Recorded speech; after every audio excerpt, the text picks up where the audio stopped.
Hi everyone, this video will just be a small video about my Shibasaki palette here because it's going to make a brief appearance in my Fumui brush set review video. So, I feel like there's not much to say, but there's also enough things I want to tell you about to warrant a video instead of not making one at all. So what happened was, back in November 2023, Jackson's announced their early Black Friday deals. One of those items was this Holbein set of 30 colors in 5 ml tubes for about $40 if I remember correctly, and that was an absolutely great deal. I already have a lot of paint, so I actually spent a good few weeks considering if I should get it or not. I mainly looked at the colors that came in the set and whether or not I will realistically use the colors, and if it would be worth the price, of course. While I was looking through the list of colors, I noticed that it was basically the same colors in Shibasaki sensei's recommended palette for beginners. If you don't know who Shibasaki sensei is, he's Japanese and one of the many artists I look up to because he paints with such intentional brush strokes. He has a whole playlist of tutorials for beginners, and in those, he uses this palette. It's 24 colors, and I noticed that 22 of those colors came in this 30 color set. I even posted on my community tab telling you all about it.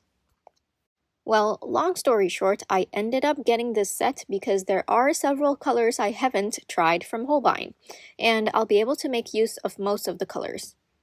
Since I received this plastic palette from Fumui, I thought it'd be perfect for Shibasaki sensei's palette as there are exactly 24 wells for individual colors and lots of mixing wells. It's bigger than I expected, but I don't mind. I've been considering getting a bigger palette to use with large brushes anyway, and while I don't particularly like that the wells have sharp corners that may damage my brushes in the long term, I do like that they're large enough to fit even my largest brushes. The thumb hole part has a dedicated thumb rest, which is very comfortable. This makes the palette rest on my arm comfortably as well. I have put small dabs of paint on here for now as I just want to try the colors first, and I'll see if I want to continue with these in the palette or maybe use some paints from my larger watercolor tubes collection. Please feel free to relax and enjoy the following swatches.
As always, thank you so much for watching, everyone. Don't forget to drink lots of water and stay hydrated.